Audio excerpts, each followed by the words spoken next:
Yun no, kapagpalang araw po. Alam niyo po ba kung anong simbahan ito?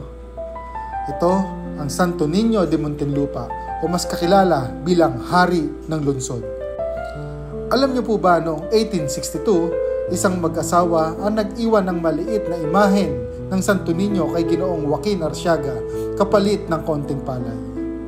Mula noon, nanatili ang imahen sa poblasyon at itinuring itong mapaghimala, nagdadala ng kasaganahan, kapayapaan at proteksyon.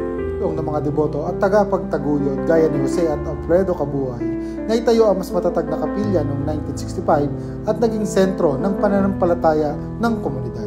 Isa sa maging aktibong taga-suporta ang dating Mayor Argana na patuloy na nagbigay ng suporta noon sa pagpapaunlad ng parokya at pagpapatibay ng debosyon ng Kristiyano sa Muntinlupa. Alam niyo rin po ba na tuwing Biyernes, libo-libo ang dumadalaw sa kapilya upang manalangin, magsindi ng kandila at mag-alay ng candy bilang simbolo ng dalisay at matamis na pananalig.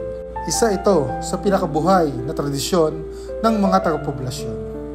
Ang Taunang Dinagsa Festival na ginaganap tuwing linggo bago ang Ash Wednesday ay isa sa makulay na patunay ng pananalig at pagmamahal sa Batang Jesus, ang Santo Niño de Muntinlupa. Muli, ito ang Santo Niño de Muntinlupa sa poblasyon Muntinlupa City. God bless po!